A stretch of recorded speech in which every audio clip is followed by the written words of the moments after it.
everyone. So as always, before we start, we would like to start off the event with prayer. So let us all remember that we are in the holy presence of God. Father, Son, Holy Spirit. Amen. Lord, thank you for giving us the opportunity to once again, although virtually, be together for this afternoon. So we hope that we can impart knowledge and information. If there are any clarification, we hope that we are able to answer them. In this we pray. I will continue, oh my God, to do all my actions for the love of you. Baptist de la Salle, Saint Benilde Manson, Pray for us. Give Jesus in our hearts. Forever. Right. So also I would like, Saga, can you also monitor, paki-mute yung mga guests natin so that we can have an interrupted assembly. Alright, so natutuwa ako, maraming mga frosh that have attended this assembly. We did a frosh assembly last Friday, so we are doing this assembly for the whole student body.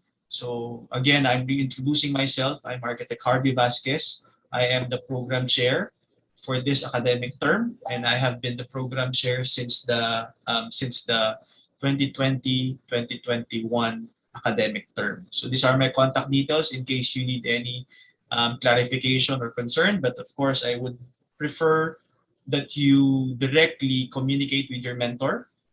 And then after that, if there's an issue or concern with the mentor, then we can directly go through the track coordinator. Tapos kung talagang may issue pa, then I can step in.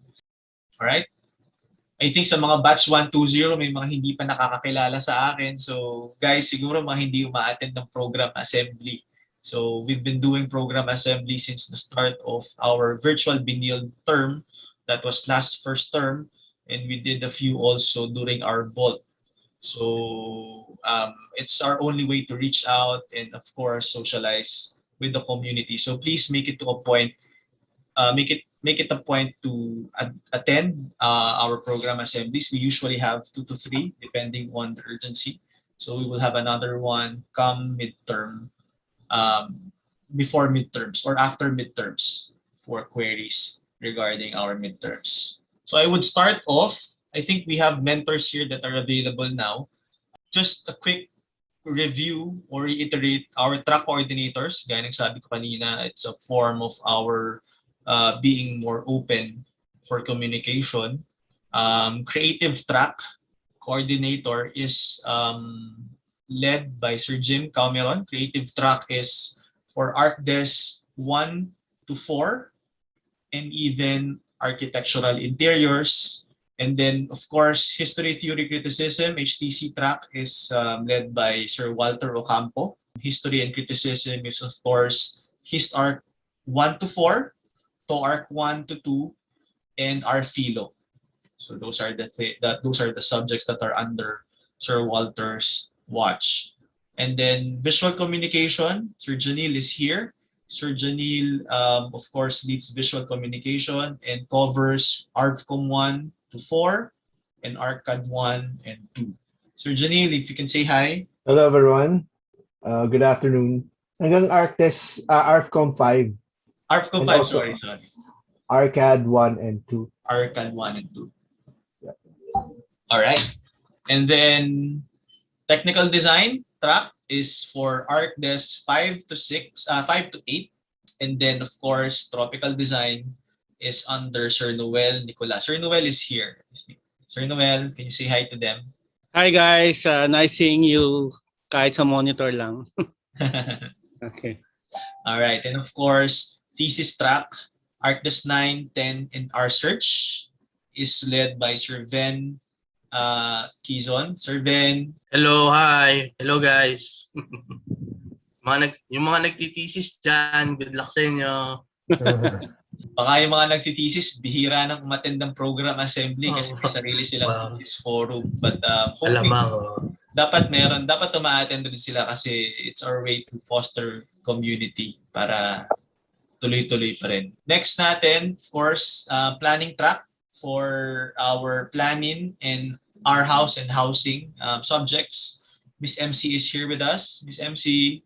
Good afternoon po and welcome sa ating academic year 21-22. Hello po. All right, thank you. And then our professional practice track, of course, Propra 1 to 3 and Apprentice subjects led by Miss Erica Iya. Good afternoon, everyone. All right, thank you, Ma'am Erica. Medyo mobile siya ngayon, so medyo limited. And then building science track, Build Tech 1 to 5, Build U 1 to 3. Yan, Sir David Barcelona. Hi guys, welcome. Although hindi niyo pa ako gano'ng makikita at this point and time of your term. Although, at least kilala niyo na yung mukha ko. Thank you, Sir Dave. And then lastly, engineering science track, EngSci 1 to 5, DCalc, Solmen. Yan, yung mga favorite subjects natin ng engineering science led by Sir Jose Inigo Calixto. I'm not sure if Sir Nego is here, but of course we all know Sir Nego. He leads the track and he's also approachable naman yan, Sir Nego, if you have questions regarding your subject sa EngSci. So for our academic advisors, this is our new roster of mentors that will be guiding us for this academic year, at least for this term in the meantime. And then please take note of their schedules. Ma-activate na naman natin ito during enlistment, of course, for them to approve our pre-enlistment. So we have to go through them. So please take note of their schedules, individual to student assignment based on your batch and based on your last name. So paki-take note po yan. Our new member sa ating ACAD advisor is Miss Erica Dia. She is, of course, she will be handling, of course, batch 121, and Sir Walter Ocampo, who replaced Sir Ramon Vizares for 118 Q to Z and 119 A to J. So please take note of their schedules, how they can be reached through email, of course, online. So for this term, we have two new mentors. I'm proud to say Gab Brioso is an alumni of Benilde. So he is currently teaching ADESPRIN. Gab, say hi to your students. Hi everyone. Not sure if nandito sila lahat, but I'm still handling one ADESPRIN as of the moment. So I may not be baka di nyo pa ako kilala that much. But yeah, I hope to impart more of my knowledge to you guys. Good afternoon. All right, thank you, Gab. So it's an exciting prospect for us having one of our alumni finally be teaching in our institution, in our program. And of course, Gab is only handling one subject because bagong mentor, so we are trying to welcome him in the fold slowly para hindi rin mabigla. And then hoping the students of Gab enjoys this term. So medyo fresh yung look, fresh yung perspective. Another one is Miss Vicky Antonio. Although she is a practicing architect and a planner, so medyo she is new in our community. So Miss Vicky, can you say hi to them? Hi, everyone. Good afternoon. So, Vicky Antonio. Unfortunately, I'm not a graduate of Benilde. I graduated years ago from UP Diliman. But happy to join the team and share with you what I've learned from practice. Thank you. All right. Ma'am Vicky is handling Planning 3, right, Ma'am Vicky? Yes, Planning 3. So I'm dealing with, I think, third and fourth year students. which fits naman your expertise, ma'am. So welcome po. Thank you. And then also news for our ranks. We have newly appointed full-time mentors.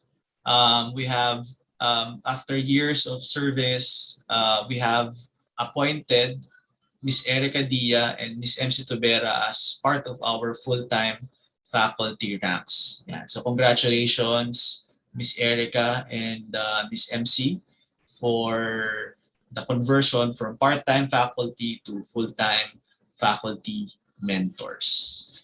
Okay. Before we go to this next agenda. Baka mamaya nabibilisan kayo. We've been doing this for 2 years now, since we started last academic year. Almost we're entering the second year. Mamaya when we do our Q&A, I want to hear also not just Q&A but also experience from our students that have been going through the virtual Benilde platform. Okay ba? What are the things that we need to look into? And what are the things that are working for us so far? So sana you can all participate. We have 212 participants today, so sana we can have a lot more questions, and we can also share some of your experiences. We also have BWC councils here for us to present to us yung what the important work that they do as we hold our terms. Siguro after this few agendas, I will give them the floor para they can present yung yung programs nila. So the first few weeks, of course, it's important to do orientation. First week, we do async all throughout our classes. And then, of course, we have to comply with the institutional waiver requirement. So, pang-apat na natin ito na term. So, hopefully, those that are with us since last year, familiar na tayo dito. I've also discussed this with our FROSH during our FROSH assembly. So, every term, we are required to comply with an institutional waiver. So what it does is, of course, it protects both of us, the student and the mentor, especially for those subjects that requires working with our hands, and then like PE, also, mga lab courses. Of course, we do have a lot of lab courses: design, HistArch, ArvCom, BuildSci, BuildTech. Those are lab courses. And then, of course, we do have also lecture-based courses na mas maganda siguro isama na rin natin when we do our institutional waiver. We're approaching the end of the third week. Usually, we submit and we have to comply with this before the end of the third week. So sana we've already submitted. If not, paalala po, pakisubmit na po ang waiver natin doon sa mga mentors. So we have a Dropbox specifically in week 0 for the uploads of our institutional waivers. So just to refresh lang, ito yung makikita natin sa waiver. Your name, and then course code. In the course code, it's advisable to put all your subjects na para isang waiver na lang. Kahit lecture lang yung subject, ilagay na rin natin para safe. So lahat ng nasa SER natin for the specific term, ilagay na natin. So course code and then section. So yung kumbaga HistAr 01, ODAR 1, and then slash HistAr ADESPRIN 1, ADESPRIN ODAR 1 slash, tas kung ano pa yung mga susunod. And then just indicate if it's for the first term. Of course, first term tayo, 2021, 2022. Tapos balik ulit, name of the student. Para we don't have to create multiple waivers for all our subjects. Para isang apply na lang. Okay? Next, since we are not recommending anyone in our community to go out, have this notarized kasi we need fresh signature and notarized waivers, we do have online options for notarization. So paki-print screen na lang ito I've been flashing this for the past year. Paki-print screen na lang para you have an idea if in case you have a difficulty in going out, yung mga wala sa Maynila can also avail this service. And we even have students that are not in the country can also avail this service para we can comply with our institutional waiver requirements. So importante po yan bago tayo magsimula. Before we start, and it's something that we really have to accomplish. Okay? Next is synchronous and asynchronous. Of course, we are in a 14-week format, and we are all required to have at least 7 synchronous sessions. So that's almost 50% of our term. So para the other 50, of course, would be dedicated for our asynchronous meeting. So discuss ko mamaya asynchronous. So for the synchronous, it should amount to 50% of the required CPHW. So course hour faculty per week.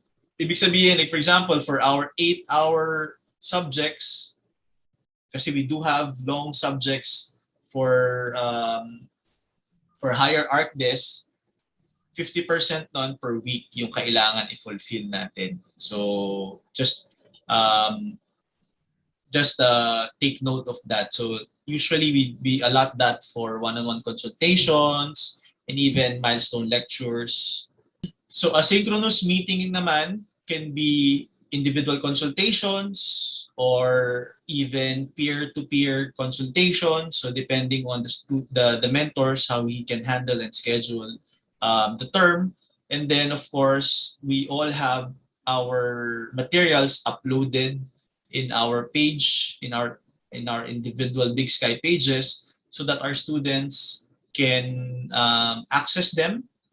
And then whenever we have sync meetings, we do record the sync meetings and then upload them on the specific weeks as well, so that the students that missed out on the schedule will still be able to access the said lecture. So just a few more reminders for that.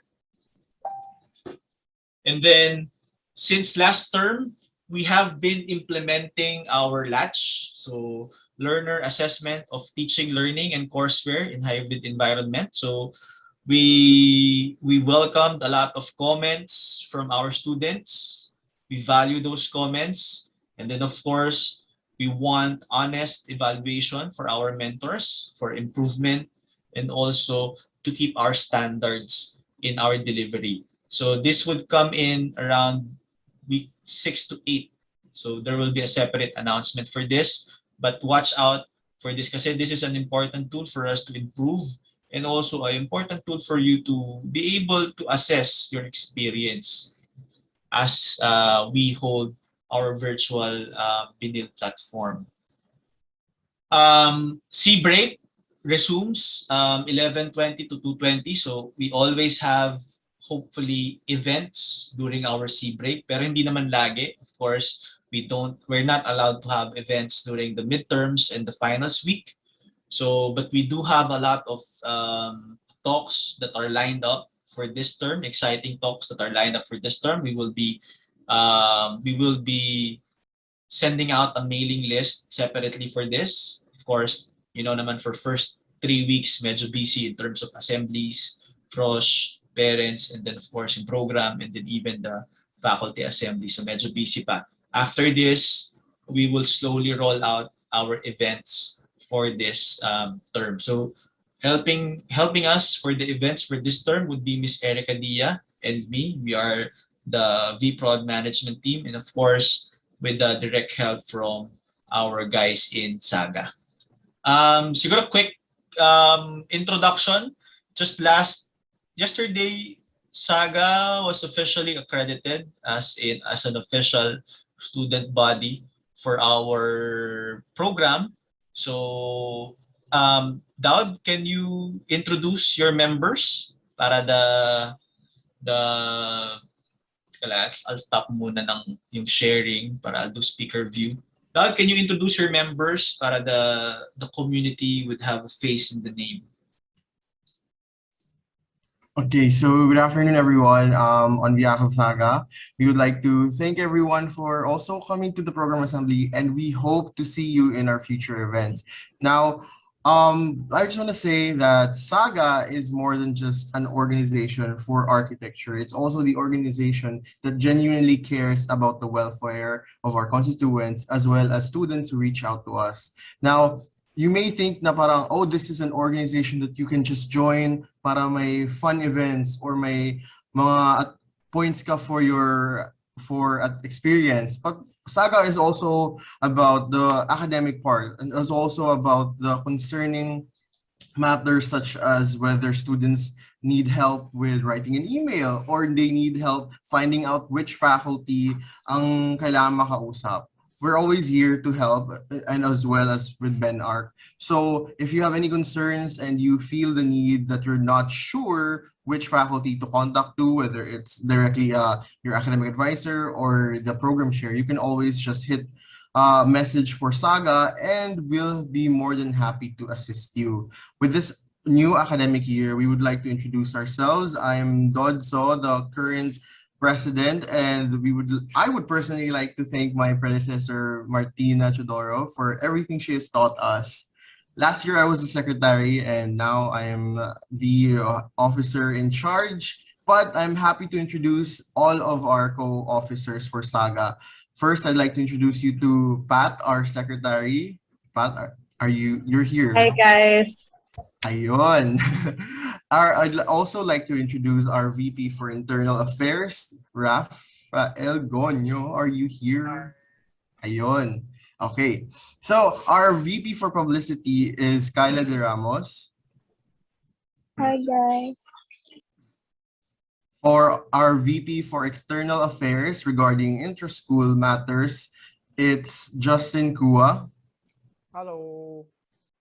For our VP Externals for Inter-School Affairs, both of them are for partnerships. However, one is for organizations within the school and one is for organizations outside Benilde. And for our inter-school matters, it's Ethan Manahan.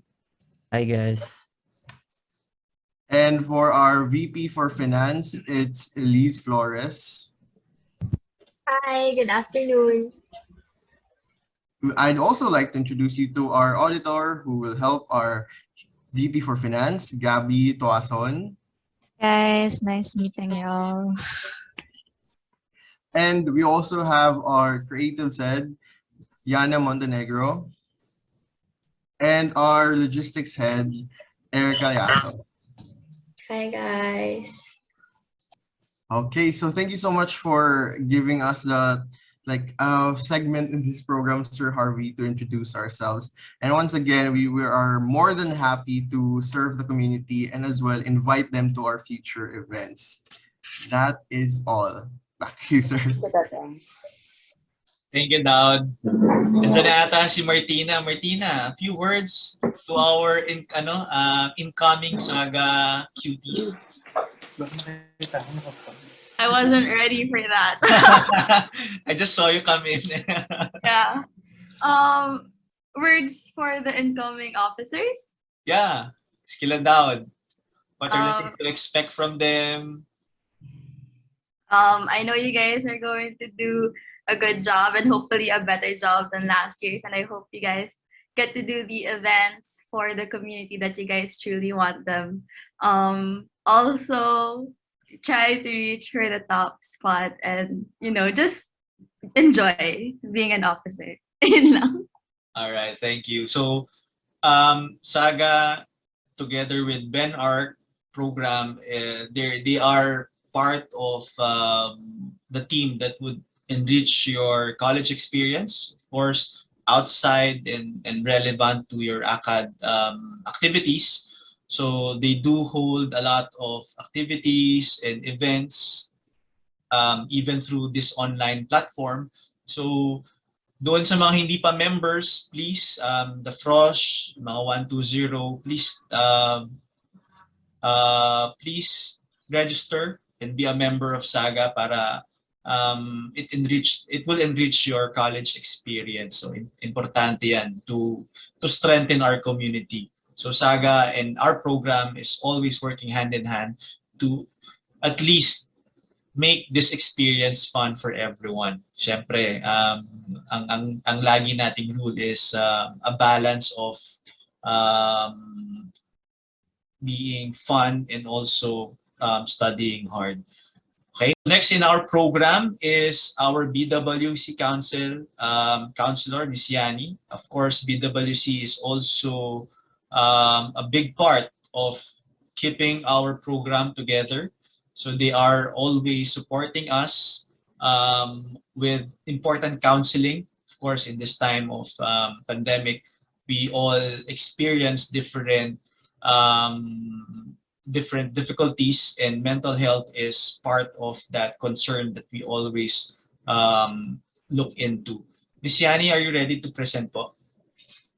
Yes, sir. Thank you very much, Sir Harvey. Shall I present na po, Sir Harvey? Yep. Multiple share na po tayo. Sige. So good afternoon, everyone. So please indulge me. So I actually asked for this opportunity to share our services to you, since from Sir Harvey, it will take maybe roughly 10 minutes. So I'll try my best to compress it as short as I could. But we just believe, together with the architecture family, that mental health is very important to us. So just this morning, I actually attended this a suicide prevention webinar, and it's increasing, and we would like to prevent that, so and help you, so how you go about mental health, so. And Benilde Wellbeing Center is the guidance office. So if you have ever tried going to your guidance office before, so in Benilde, we call it Benilde Wellbeing Center. So I am one of the counselors. So my name is Miss Yani. So in some forms or in the email, you'll see it as Mary Ann, but usually students call me Miss Yani. So later on, I will introduce to you the other counselor for architecture.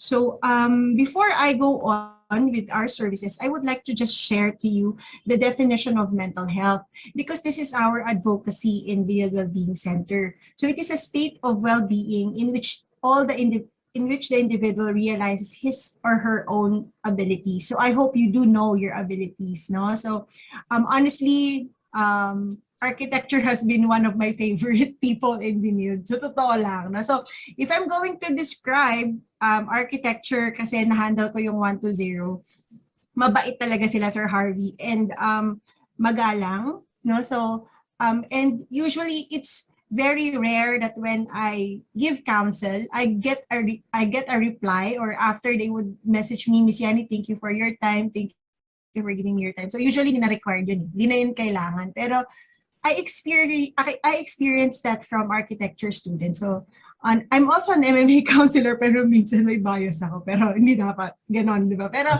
kasi iba yung nakikita ko. Siguro iba kasi yung strength nila, no? MMA students naman very expressive, no, na in different ways, no? So ang architecture naman, yung gratefulness nila usually, or being appreciative, yun yung nakikita ko na magandang characteristic ng mga architecture students. So I hope that you see your abilities, no? And I hope that you see your strengths, and you can cope with the normal stresses of life. Na syempre, ngayon maraming stress, hindi ko maabot yung teacher ko, or hindi kami same time nung ka-groupmate ko. So are you able to deal with that? And you can still work productively and fruitfully, and you're able to make a contribution to your community. So this is a definition from the World Health Organization. So this is our goal, that you will be able to do all these four. But if not, that's fine. That's the reason why we are here. No? So, and that's to ensure or to help you reach these things. No? So if you feel like your mental health is kind of suffering and you need help, then please let me know, so that we could schedule, we can talk. No? So I don't know what are your experiences in the past with your counselors, but in Benilde, we assure you that it is confidential, and also it's a safe place for you to share, especially in this difficult time. So when we say mental health, it is actually a continuum, no? So you don't say my mental health is not good at all. So sometimes it is good, sometimes it's bad. So it's okay. So minsan, pag sinabi mong continuum, minsan it's on the left side, meaning not too good, and sometimes it is on the right side, meaning very good. So nagra-run siya.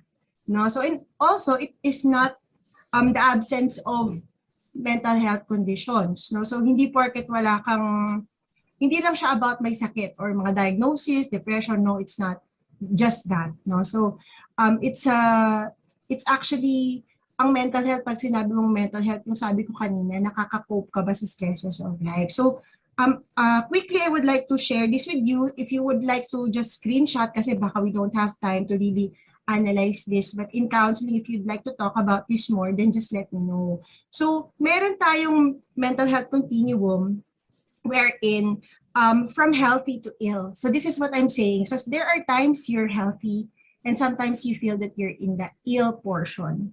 No, so I would like you to take a screenshot of this so that when you feel like you are already in the injured or ill, that could be a time to call Miss Yani or Sir Neil already, or any of your teachers if you don't feel comfortable agad, no? So, or any of our faculty. So if you can feel this, no, so as a injured, like you're always galit, you feel anxious, no, hindi ka makahinga mabuti, no? So ayaw mo na kausap yung classmates mo, no? So that could be a signal. And lalo na if you are already on the ill part, where you already have aggression, panic attacks, and you can sleep well. No? So yun. No? So, but if you are here in the healthy and reacting part, well and good. Pero pwede pa rin mag-counseling. No? Kahit hindi naman kailangan na may sakit ka na para you'll get counseling. But if you have questions, you have things to discuss with your counselor or your teachers, that would be fine. No? So our teachers naman will refer if they feel like parang kailangan na namin yung help ng counselor. No? So here are some ways, of course you know this already, no, to how to take care of your mental health. Of course, have a good sleep. No? So marami na akong kausap ng mga bata, talagang sleep is a little bit yung scars na sa kanila. No? So, but I hope that you will really fight for this. Of course, having social activities is important, although mahirap siya ngayon. Pero I hope that you can find time doing social activities. Kahit sa bahay lang, kausapin mo yung kapatid mo, maglaro kayo ng parents mo, or manood kayo ng something. Of course, do some hobbies that you'd like. Exercise and also balanced diet. So these are all, lagi nyo na naririnig sa internet, pero ito yung mga pwede nating balikan kapag we feel like our mental health is not okay. So in Benilde, we value everyone's mental health, no? Pati teachers ninyo, no, pwedeng magpa-counsel, no? So basta isi-schedule lang, no? So pwede yon. So Benilde Wellbeing Center is part of LMSL, or the Lasallian Mission for Student Life. And we envision Benildeans to have sound psychological well-being manifested through these competencies by Carol Riff. So self-acceptance, which sabihin talagang diversity is encourage personal growth, purpose in life, environmental mastery, which is very important kayo yung environmental mastery. Anong gagawin mo? Kasi ikaw ay, for example, naalala ko Sir Harvey in one of my interviews with an architecture student, sabi niya, Miss, my problem is my space. Pag architecture student ka po, you need a room. Sabi niya sa akin. Kasi po, pag kinalat ko tong gamit ko, magagalit ang ate ko. Parang gano'n, no? So, how would you master the environment you're in now in a difficult time? No? So, yun. No? So, and autonomy as well. So, okay. So, So, I would like to share with you our services. So, interviews. For our Frosh ID 121, you are required to have an initial interview with me. No, so wala naman pala ibang initial interview. Wala naman pala ibang counselor for 121, ako lang. No, so please make sure that you schedule your initial interview within the 3 terms that you are in Benilde, the first 3 terms in Benilde, no? And also when you graduate, you will see me again if I'm still the counselor for architecture for exit interview. So though these things are required, I hope that you grab this opportunity to really talk about yourself during this time, and it's completely confidential. This is a time for us to really know kung paano ba namin kayo tutulungan pa. And then of course, counseling. So when we say counseling, this is also for our for our upper class. So if you feel like there's a topic or a thing that you would like to talk about that bothers you, and you feel like you're having problems dealing with life already, then I encourage you to receive counseling. And so we help you with personal counseling, career counseling, and academic counseling. So other services include, you also need to see us for testing if you'd like to have psychological testing. Like for example, you'd like to see, Miss, I feel like I have symptoms of this and my anxiety is getting bad. How am I gonna help? How am I gonna get help for this? No, and then shifting, of course, you'd see me also when there's shifting, testing for specific student groups and practicum. No, so and also we have Benilde and Wellness Program. So these are the webinars that we give. So I hope that you could also join. So maybe I'll just share with Sir Harvey pag may webinars kami para invite niya kayo. Also, Kaagapay Volunteers Group is the extension arm of BWC. So I'm also the KVG moderator, one of the KVG moderators together with Brother Mancia. So this group helps students also. So parang peers na yan. So KVG ang tawag dyan. So also this new normal, we would like to share this with you. So you may reach us through these numbers, and also for crisis, like for example, mga gabi na, no, mga alas 6 na, hindi mo na ako ma-reach, no? Tapos you are in an emergency, no? Tapos especially mental health emergency, then you can call these hotlines. No? So we're sharing this to you kasi para meron ka na madudukot kumbaga. So now that we are shifting from face-to-face services to telepsychology, all our services are in telecounseling. I mean in the teleconferencing platform. So telecounseling, teleassessment, tele-interview online, and psychoeducation. So we also conduct webinars for students, parents, and associates. And also, so we also have psychoeducation materials in our Benilde Facebook page. So in BWC, we adhere to strict confidentiality. No? So whatever you say is kept in confidentiality unless it is already harm to yourself. No? So, and if you need things to be disclosed, like for example, may gusto kang sa counseling natin, may gusto kang ipasabi sa teacher mo, you need to have a written authorization for that. No? So these are the reasons when we will need to break the confidentiality. No? So it's when the counselor believes that you are an imminent danger to yourself, when the life or safety of a readily identifiable person is endangered, and when a person believes that a child or a vulnerable adult is being subjected to abuse, neglect, or exploitation, and when disclosure is made necessary by legal proceedings. But yun, no? So, but the rest, we make sure that we take care of you. So here are also our QR codes. You can also take a screenshot of this. So this one, yung tinuturo ko ngayon, these are our programs and services. So kung nakalimutan nyo lahat ng sinabi ko, okay lang kasi may QR code naman. Tapos this one is the Kaagapay Volunteers Group Help Hotlines Directories. Psychiatrists, doctors are here. So you and other mental health contacts are here if you need them. Not only for you, for your family also. So you just scan the QR code. So I would like to introduce to you the BWC SDA Counselors and Operations Assistants. No? So this is so baka nakita nyo kami balang araw, at least medyo parang meet and greet na tayo. No? So Sir Ryan is before, no, hindi pala ito na-edit. No? So ito yung mga hawak niya except for architecture. And then the other this is Sir Ryan Balili. So he's handling industrial design, interior design, music production, and photography. Another counselor for MMA and production design is Miss Tina. And the other counselor for the upperclassmen for architecture is Sir Neil. He is actually our director, the director of Benilde Wellbeing Center. He's also handling animation. And of course, Miss Ria Bayot or Anna Marie Bayot handles arts management, dance, film, FDM, and theater arts.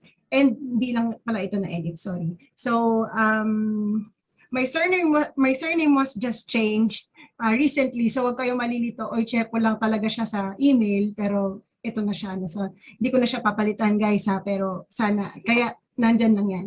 So, I'm handling multimedia arts and architecture. And, si Miss Elsa, kailangan kilala niyo talaga siya. He's our operations assistant. So, she will be on the front lines to help you with whatever you need. So, also, this is Sir Neil. Sabi ko nga kanina, he's also our director. And Miss Jen, our operations assistant too, for our director. So, again, here are our contact details if you need to reach us.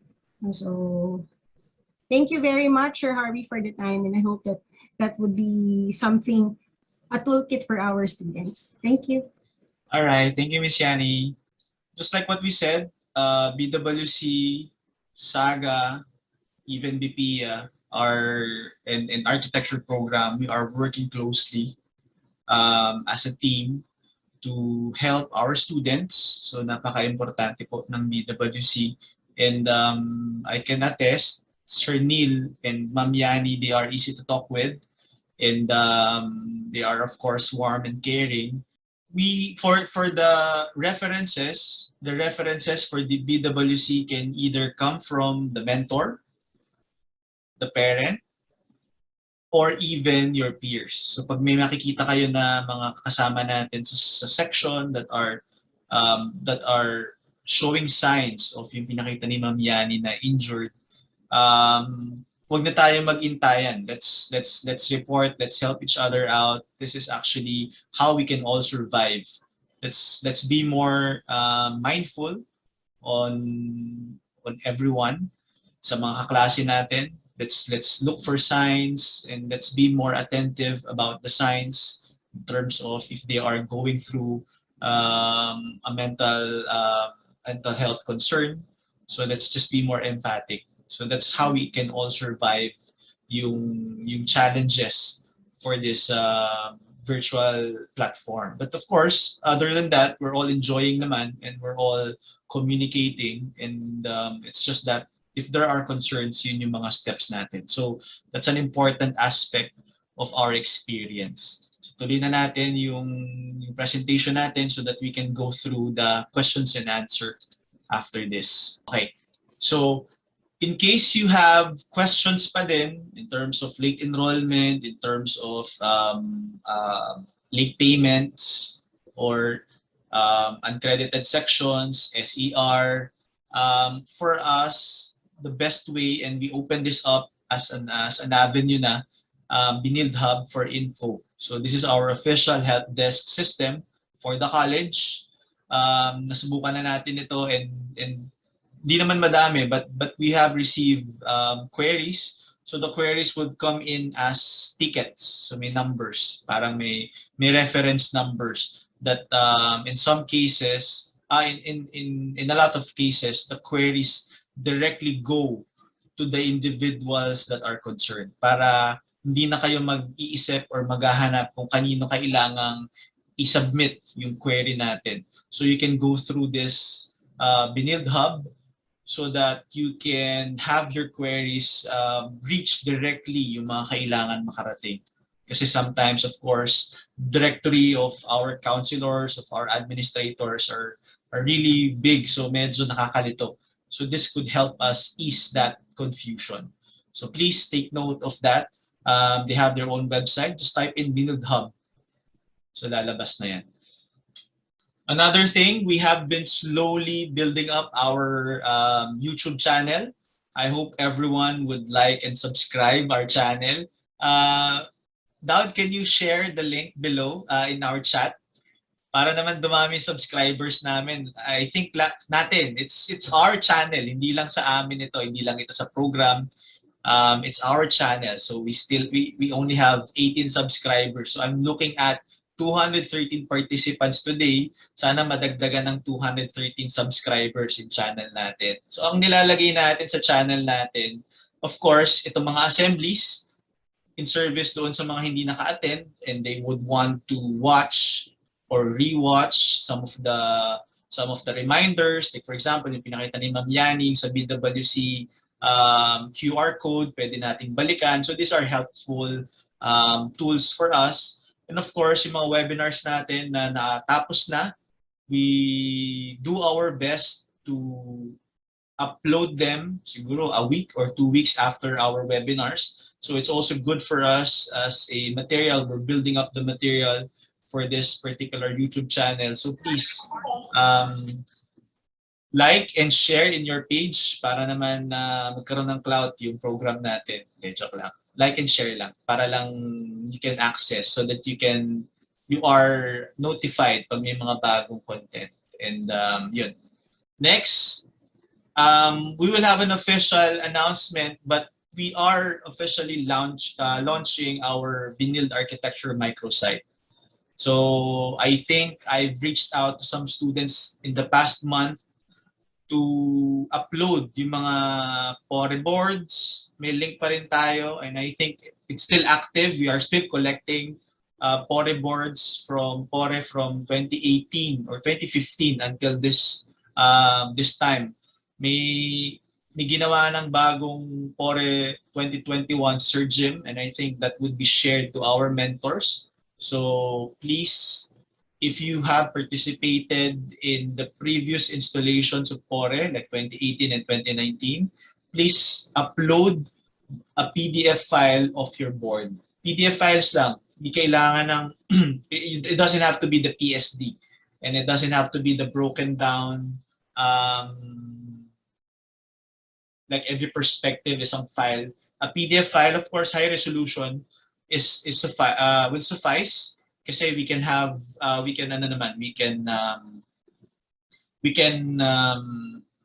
magnify, we can enlarge naman yung boards when we click them. So please visit our page. Daud, can you also share itong link natin for the website para they can check. Siguro we will create a separate announcements for our mailing list dito sa launching natin for our architecture page. Of course, work in progress po yan. So at least it's a great start. Maganda yung content and we've been designing this since April. So hopefully, if you have feedback, let me know. There's still chance naman to change it. And it's an ongoing page. For example, we have students that are published for accomplishments inside or outside Benilde. You can send me the link para that could also be included in our website. Siguro better na I'll access the website para you guys can see it while we're going through. Okay, so when you enter, this is the homepage. Tapos, of course, we are still in the process of finalizing our logo. Yeah. So when you bring it down, descriptions of Benilde, descriptions of our program, select capstone projects. So we have select capstone projects that are published in our page. Ito is dating from 2015. So even the old capstone projects, if you're interested in viewing previous capstone projects, nandito. And then we have a separate board, a separate page for our Pore portfolio review. Doon sa mga 1-to-1, portfolio review is our annual event in showing the best works of the students. So each studio, we are required to submit 2 best outputs from our studio, and that would be compiled in our annual PORE event. So yung mga magagandang gawa, it's the best representation of the mentor's agenda during the term, is published in our website. Of course, there is a page also for SAGA. Mamaya, I'll go through the pages para you can also see. So ito yung sinasabi ko ng mga articles. Whenever we have students that are published outside our usual media outlets, we post them here as part of our page. Yeah. So even YouTube channels of our mentors, we can also we are also including them in our page. And then of course milestone projects that we did in the past. So GSS Manila Node 2020, our Benilde entry. So let me just click PORE, for example. So for PORE, yan, of course, objective, and then below is yung mga post about PORE. So we have entries already here. Uy, dito si Gab. Headline pala si Gab. Gab, nandiyan ka ba, Gab? Parang nakita ko nag-hi si Gab kanina. Hi, sir. Yan. So Gab has an entry here. He participated PORE last 2019 to, no, Gab? Yes po, sir. Ay, no, hindi pa ata, sir. Hindi pa? So it was sir. last year, 2020? Yes, sir. Yes, sir. Yan. So please upload. So medyo madami na tayo dito. Marami na tong marami namang nakalagay dito. So if you want to explore yung mga PORE outputs nandyan. And then we also have, of course, as I said, our partner student council, yan, SAGA. So we have a page for SAGA, their mission and vision, tapos current officers, and then yung outgoing officers last term. Sana we have yung mga previous pa, but I don't have the record. So Martina, if you want them to be included, let me know para I can include them doon sa para we can have a sort of legacy of our SAGA officers doon sa page natin. All right? So that's for our website. So sana you can take time to look into our website, and of course, hopefully you can also share it in your page para the reach can be farther. So yung BWC. Okay. If we have questions that you want to ask, I think intro ko lang ulit. May mga bagong nakapasok na mga mentors.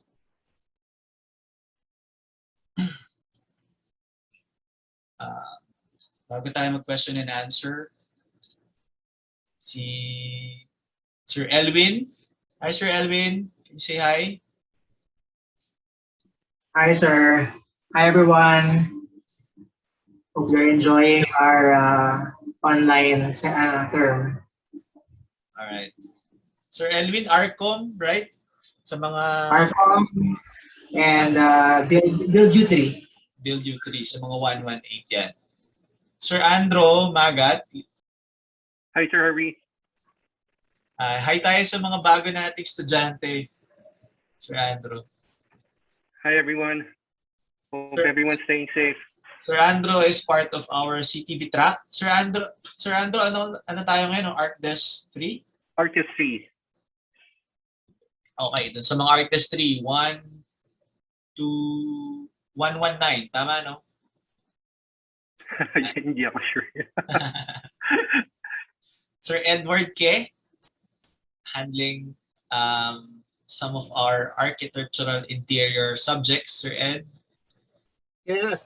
Good afternoon. Good afternoon. Sorry. It's okay. And then Sir Lito Tabuldan, from our building science track. Sir Lito. Hi, Sir Harvey. Hello, everyone. I'm teaching, ano sir, currently I'm teaching Frosh. So most of the students I saw kanina. Yung mga one-to-one natin. Okay. 1-to-1, sir. Thank Okay. you, Sir Lito. Good luck, everyone. Good luck, everyone. Si Sir Walter, yung ating HTC track coordinator. Sir Walter. Hello, guys. Yan. So yung mga HistArch, ADESPRIN, yan. Sir Walter is the track coordinator. And Arfilo, tsaka TOARC 1, TOARC 2. Correct. Thank you. All right. Thank you, sir. Siguro I'll introduce na lang them when pag may pumasok ulit. So, let's open the floor for questions. We still have a few minutes. Hi, sir. So, while we're waiting for the questions from the others, I guess we could start with the questions that we've collected from the forms. Is that all right, po? Yep. Okay. So the first question that we received is, are the list of courses or subjects for the next term of the Frosh will still be arranged by the school? From my understanding, until the second term, block sections pa din ang Frosh. So, after the second term, yung third term, yun na yung medyo, you have to do the enlistment. It would be different, of course, if you fail your subjects, then hindi na kayo makakasama sa block for specific subjects, at least. But from my understanding, hanggang second term, it would be handled by our registrar's office. Thank you, sir. Another question is, do you have any idea or statistics on how much of our institution's population have already been vaccinated, and how many students or employees should be vaccinated to start blended learning? Medyo malalim na tong parang NTF na tong question na parang IATF question nito, but currently we all know that below 17 hindi pa tayo pinapayagan magbakuna, so that makes up quite a lot of our population, but I think for our students that are 18 and above, they already had the chance to get vaccinated, although we don't have specific numbers, because I think that's not something that the Benilde Clinic is monitoring, but I think it's a great suggestion for us to start monitoring then. For our mentors, I know we are siguro mga 70% na vaccinated, but I don't have the specific numbers. But yes, I know we are, a lot of us are already vaccinated. Thank you, sir. The last question we have is it possible to have the modules be edited to be less wordy? And if possible, can there be a schedule for asynchronous and synchronous sessions, or just a single link for all meetings? I believe this is a suggestion as well from a student. Okay. Siguro I can also ask our mentors here for this question. Ang first question is, imadali muna. Can we use one Zoom link for all the synchronous meetings? Ako when I'm teaching, iba-iba ang ginagamit kong Zoom link eh. Medyo may kasalanan ako dyan kasi I always set up different meetings. Pero I think it's possible naman to have one Zoom link for all the Zoom meetings. Yes, Ms. Erica, sorry. Sometimes the problem is yung recordings kasi nagpapatong-patong. That's why we choose to have different okay. So kapag same yung link, so same yung so mas mapapatungan yung recording, paano kung hindi na-upload agad, na wala ning recording. So yun yung isa sa mga reasons why we have. Okay, that's a great point. Hindi ko na yun kasi I don't use nga the same link. I've done that before tas yun, nawala eh. So, but experience yun sa akin. But now I use Teams. Tapos kasi may calendar so they can see kagad yung scheduling. So kahit na magkaiba yung schedule, nakikita naman ng students agad. Yun. Alright, that's good to know. Ibang mentors. Sir Noel, yes po. Kagaya kanina, I'm recording my Zoom consultation. Tapos naabutan ng meeting natin, nawala pala yung aking recording. Ganun pala eh. Hindi pa siya natatapos. Tapos nag-start tayo. Nawala yung recording ko. So, So kaya iba dapat pala nag-end meeting ka muna, Sir Noel. Hindi, yung nagre-record na siya eh. Nagre-record na siya tapos nawala. So, yung tama yung sinasabi ni Miss Erica na napuputol pala yung recording kapag napatungan siya ng another meeting. Okay. I think that's a good enough reason for us na to use different links. Although, siguro ang concerning student is medyo nakakalito. But our instructions naman is we give the links or we give the schedule for the sync meetings ahead of time para the students can prepare. Ano yung first part ng question, Daud? Yung wordy, tama ba? Wordy modules. This last school year, this was also a concern from certain students where the instructions would be very long paragraphs daw, and it gets intimidating but also hard to follow which is which, apparently. Okay. Siguro, kasi we'll have our General Assembly naman for the faculty next week. Siguro I also highlight this. Di naman kailangan bawasan yung instructions, but I think we can help to highlight some of the important words just to have yung mga important bits to stand out. That's something that we can do. But since the modules are uploaded and you can access them in your own pace, so that's the idea for this long narratives. Minsan kasi it's something that is really needed, di ba? And ako, when I do my classes, I also do a lot of readings. So readings are important, especially for design classes. So hindi natin may iwasan yung pagbasa. So it's an important part of our practice, reading and writing. Kasi those are things that will help us train in terms of expressing our ideas. Diba? So if you read, you have to write. Kasi it should be an extension para you can crystallize your ideas. So huwag tayo matakot sa pagbabasa. Although we'll take note of that and we'll say na we'll just highlight some of the areas that we need to look into. If I may suggest, sir, I think it would really help the students if they're taught or oriented at least how to read their syllabus. Kasi nasa syllabus naman po ang expected outcome, objectives. So parang if students are taught better how to understand their syllabus, I feel like maayos naman po yun. Sige. Siguro sa next assembly natin, I'll go through a sample of a syllabus.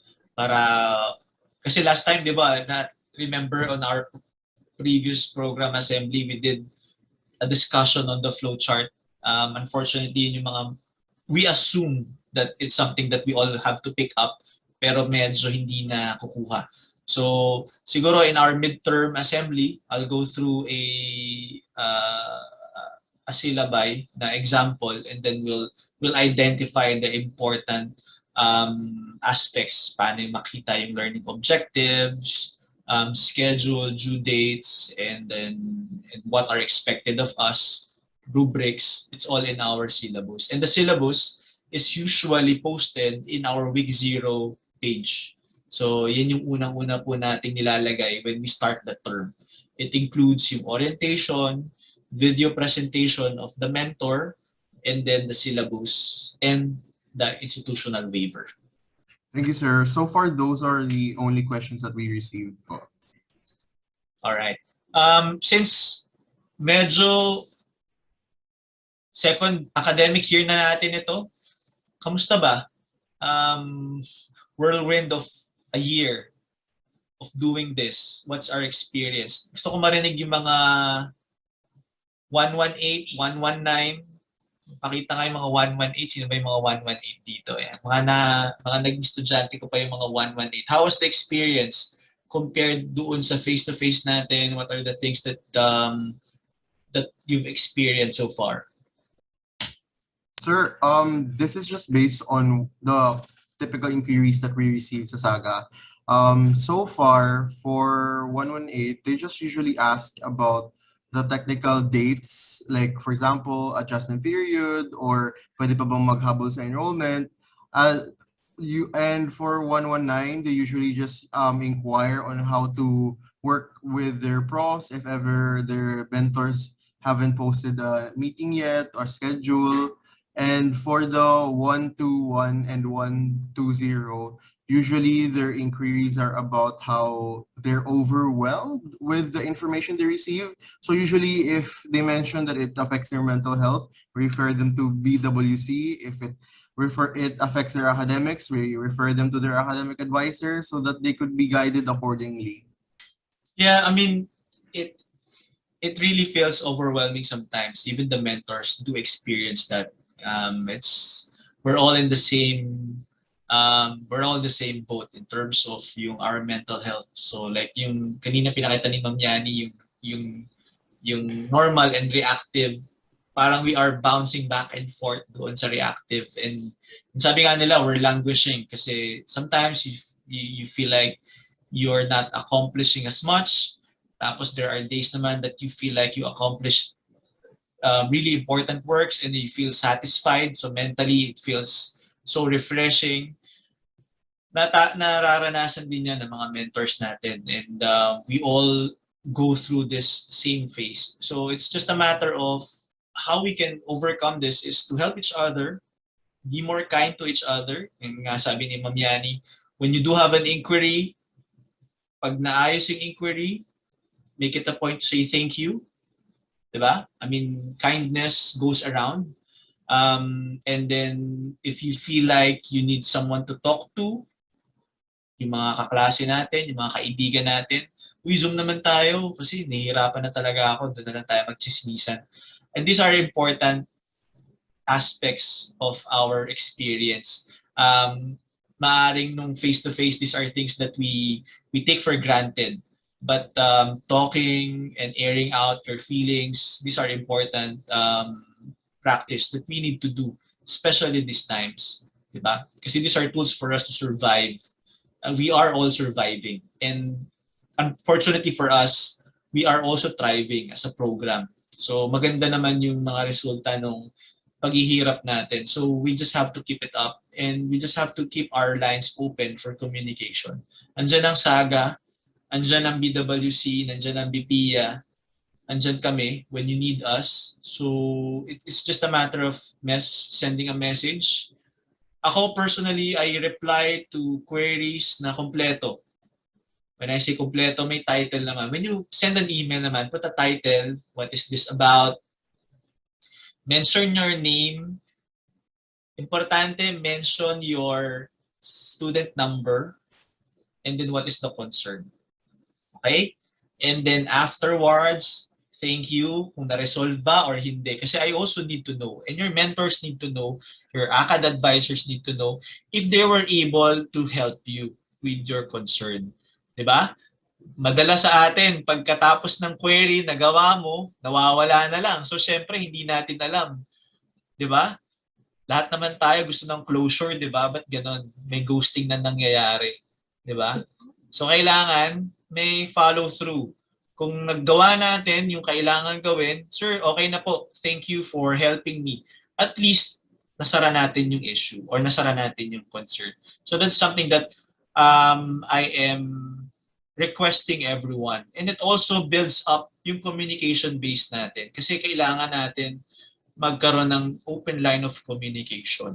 Diba? Hindi yung abrupt lagi yung communication natin. It's not like kung kailan lang kailangan ng kailangan, tsaka lang kayo mag-reach out. Tapos, sir, 30 minutes na lang, I need this. Ang hirap nun.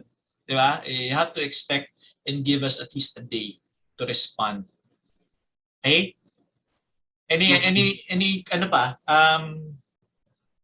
Ano ulit yung isa pa for 118? Ano yung mga usual concerns for 118? The ones we received so far are just about the dates that they have to remember for enrollment, payments, late enrollments, and all that. When our midterms, when our finals, usually our inquiries fall under those categories. SIS, that's the key, Student Information System. So andun lahat ng mga andun lahat ng mga queries natin. Sir, there's also a suggestion here that from a student. It says at least give the Zoom link 2 to 3 days before the supposed sync meeting, and this is so that the students can prepare, unlike if it was announced a few hours before. Yes po, sir. This is a usual Lalo na consideration. yung mga 8 a.m. yung klase, no? Opo. Some of our officers actually, we practice if we have a meeting, we set a calendar event and invite everyone as guests. So, and some professors actually practice that po na we talk about, and so sobrang na-appreciate po namin yun. So if pwede po baka maging standard practice Dapat yun, lahat. ma-appreciate po ng student body yun. Dapat lahat. And then I'll reiterate this. This is of course something that we always recommend. Ako personally, when I ask for a meeting, I give at least a week. Diba? Like all our assemblies, I don't give it the day before. So meron tayong at least a week notice para magandang turnout natin. So it's the same thing for our students. So I'll bring this up. Of course, we always discuss this, and of course the mentors, one way or the other, some also have concerns na hindi natin nalalaman. So maybe that also is an issue of internet, ganyan. So we'll see. But of course, this is something that we always reiterate as an essential function para rin we're all clear at hindi nahihirapan yung mga estudyante. At sa atin din, para that's something that's out of the way when we set up a meeting or a sync meeting. Alam natin na maraming nakaka-attend kasi we've already sent the invites a few days ahead of time. Thank you, sir. So far, that's the only new suggestion. Wala na. I want to hear from 118. May mga 118 dito, mga pagtawag. Kanina nakita ko si SK, ha? Saan na si SK?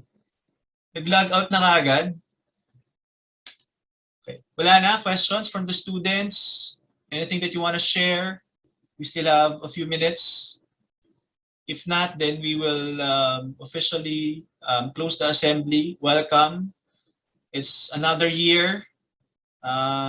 It's another year, of course, of exciting prospects to study and learn new things. But of course, there are challenges built in. And as a Benildean, bilang isang Benildeano, lahat tayo handa. And we are, of course, receptive to suggestions, receptive to concerns, and receptive to social concerns and queries. So tulong-tulong po tayo dito. Kailangan we are a team. And if you need anything, just let us know. Para naman we know how to help you. And just give us time din. Para hindi laging kung kailan kailangan, the day itself, doon lang tayo magre-reach out. Give us a few days also. Okay? Ay, may pahabol ata si Daud. Yes? Sir, we received an suggestion inquiry from 118 po. Basically, it's about rubrics. Their concern is that it's not a typical practice for their professors now with the posting of rubrics. So sometimes when they receive low grades, they're often confused at what aspect of the project or assignment they failed to meet. So is it possible po ba that professors post the rubrics as a form of transparency rin po per project? Sige. We'll take note of that. Although, for the syllabus kasi sometimes it comes with the rubrics, sometimes it doesn't come with the rubrics kasi that's part of our academic freedom for our mentors. Depending on their agenda, oftentimes they come up with their own rubrics. Pero like for technical subjects like ARVCOM 1 to 5, kompleto ng rubrics yan, sila Sir Janil. And it's included in their syllabus. Yes, Sir Janil? Darlene, I believe that the results of the gradings could be yung rubrics mismo, they could access and see the value system, what the criteria where they were lacking are all there. Usually kasi as much as possible I try to have a lot more at least 3 criterias up to 5 criterias just for me to judge the submissions correctly and to give guidance. No? All right, thank you. Of course, there's a facility in Big Sky. for rubrics. Medyo, some of our mentors are still, of course, adapting. Hindi pa lahat nakakapag-upload or merong rubrics na nasa Big Sky. But we do have rubrics in our syllabus that's recommended. Pero syempre, sabi ko nga, we still give freedom on our mentors to make changes or see how the rubrics, how their new rubrics fit. Ang kailangan lang talaga is that we declare it early. And it's clear. Kasi actually, rubrics, it's a form of a contract between you and the mentor. So ito yung parameters natin, ito yung rules of engagement natin. That also includes your syllabus. So as a student, it's your responsibility to read the syllabus in the beginning of the term. And then if you see a concern, bring it up to, di ba? Kasi that will be how the subject will be deployed. So importante na you check your syllabus every term when it's uploaded in Big Sky. Okay? And if you can save your syllabus then, diba? I mean, we are already living in the digital era. Kailangan you have your own digital archive as a student. When you're starting out, dapat naman naka-breakdown, hopefully may foldering system kayo, di ba? ADESprint. So lahat ng content ng ADESprint under that. Lahat ng mga output ko sa ADESprint nandoon sa folder na yon. Syllabus for ADESprint nandoon sa folder na yon. And then, subjects and so on and so forth. Bakit kailangan pati syllabus ng ADESprint? When you graduate and sometimes you transfer or you take up your master's sa ibang lugar, and they want to check ano yung syllabus nitong ito para this could be credited, you have your own copy. But be diligent in keeping your own files, in organizing your own files. As architects, we have to be organized. Kasama yan sa training natin. And syempre, as part of your preparation for working, kasama yung portfolio. So you have to maintain your student portfolio. So you have to keep all your submissions in place. You have to keep all the instructions for that submission in place. Kasi maganda when you show your portfolio, you have to also, if possible, you can also show the instructions of the mentor para when they are looking at your portfolio, merong context. Ba't kaya ganting ginawa niya? Okay, kasi ganito yung agenda, ganito yung instruction para ng mentor. So that makes sense na ganito yung naging approach niya. So I think it's also time for us to be responsible then for ourselves. So check your syllabus when you start your term. Yun, importante yun. And we will be uploading all our syllabus kasi na-reapprove ulit yung CFAD syllabus namin for online term. I will be redistributing our syllabus for upload. So siguro before the midterms, you would have a fresh syllabus na your mentors would be following from here on. Sir, the other question that we received is from different batches, but it's the same topic. It's about the weight of co-requisites and prerequisites, because some students have been able to take subjects that were supposedly prerequisites to ArcDes.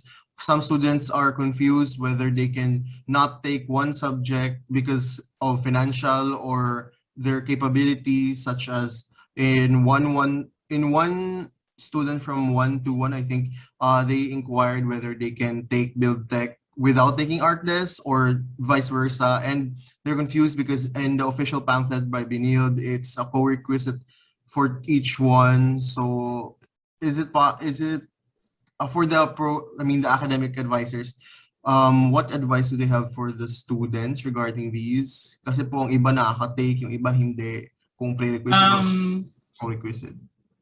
Those that are able to take, oftentimes na-flag yan. So minsan kapag kinuha nila yung prerequisite, yung subject with prerequisite violation, nakukuha nila yan, unfortunately.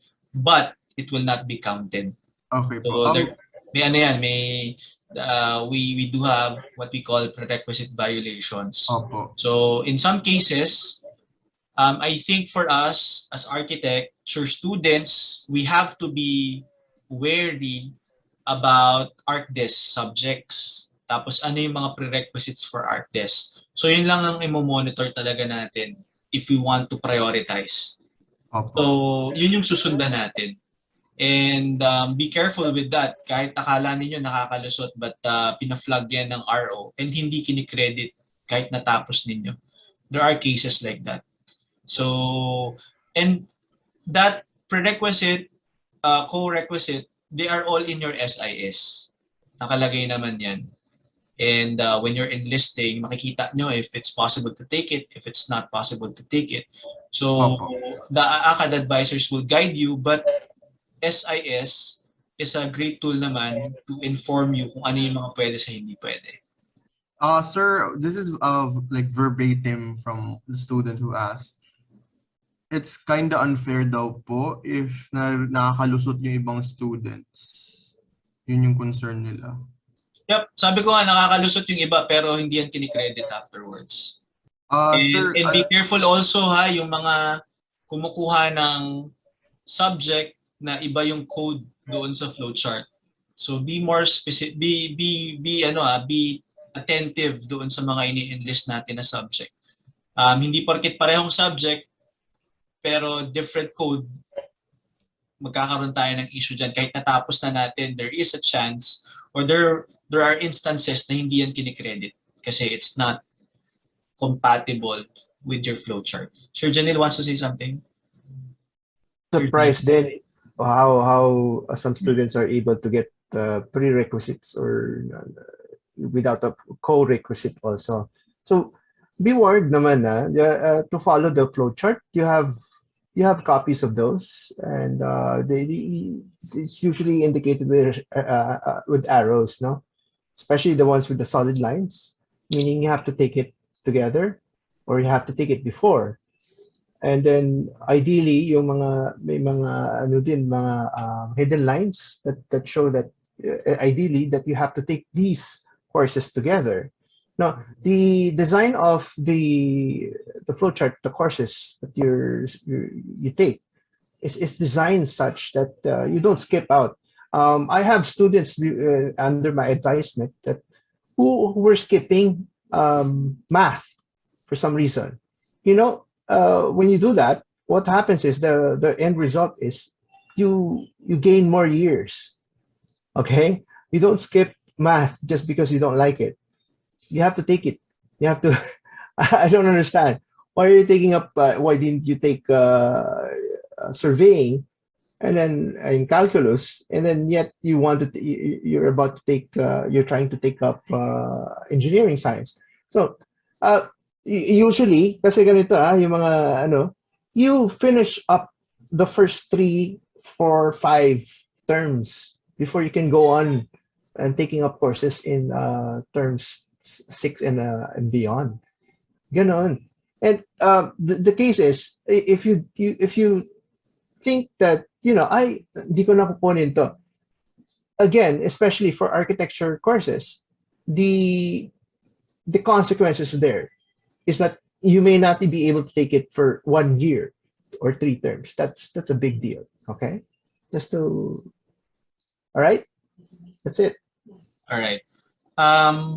Just take note that your flowchart, we designed it in such a way na the prerequisites and co-requisites are all in line and are essential in your progress in our program. So we recommend that you follow yung recommendation ng flowchart. It's really going to be difficult not only for you but also for your ACAD advisors to help you if you try to mix up your subjects. Diba? I mean, I can understand if you fail ArcDes, then magugulo talaga yung flowchart. But those that are able to maintain naman a passing grade, try to take what's in front of you kasi the flowchart is designed as such na yung progress ninyo would be useful on the next subject. So hindi yun po pwede na hindi mo iti-take kasi ayaw mo. It would hunt you in the end, di ba? In college, the fastest that you can finish the program is always the best.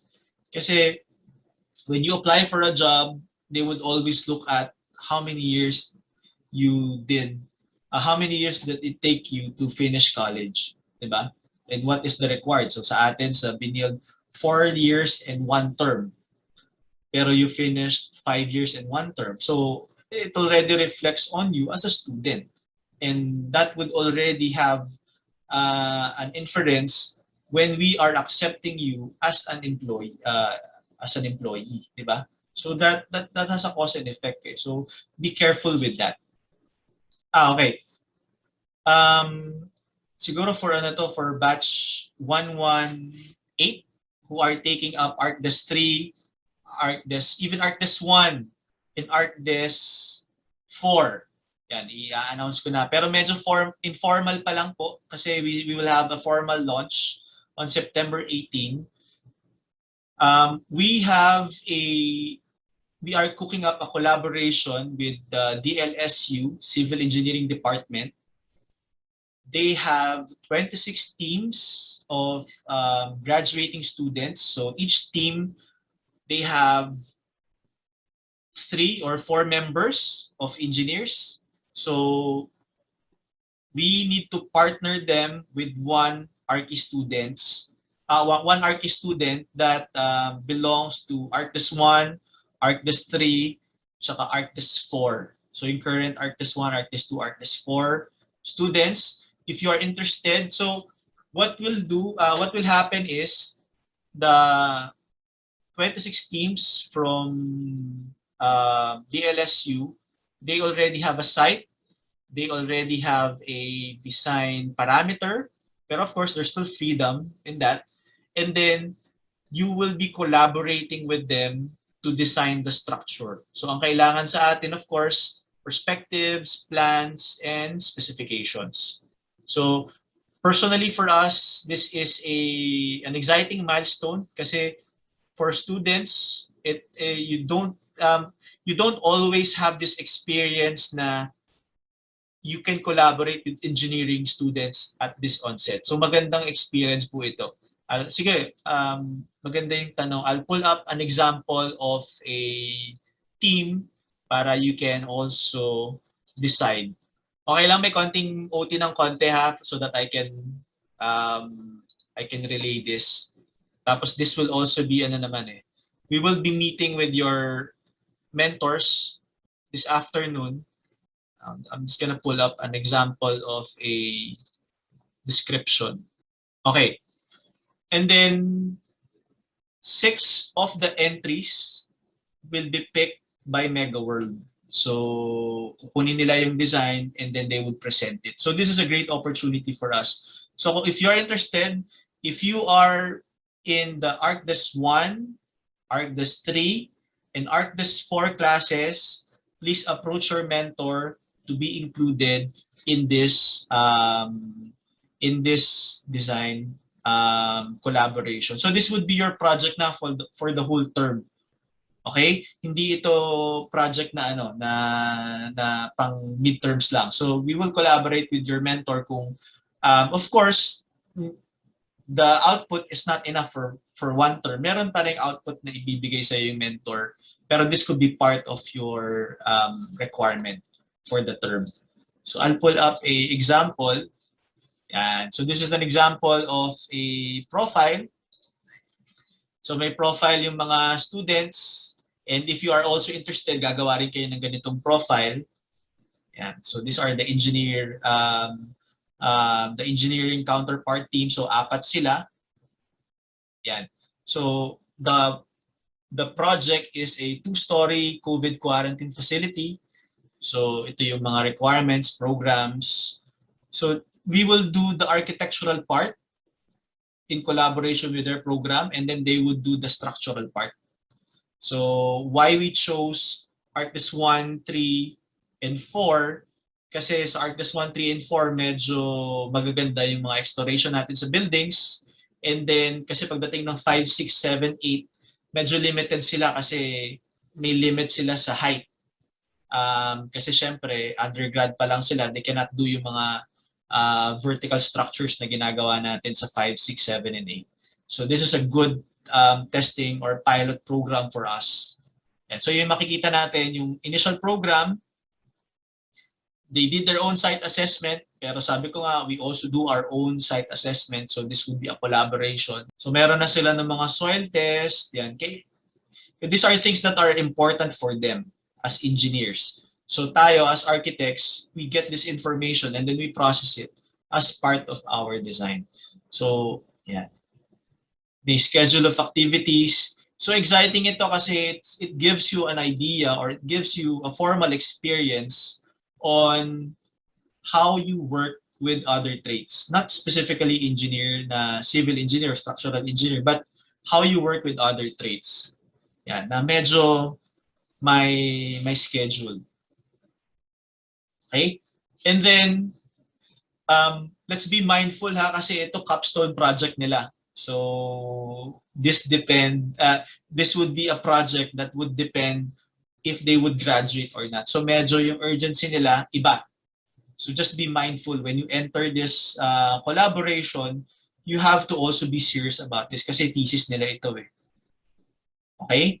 So those that are interested, we have 26 teams vying for a partner. So approach your mentor if you're interested. Hopefully, we want to partner up all the 26 teams, pero kung hindi naman, okay lang if we start with at least 15. Okay?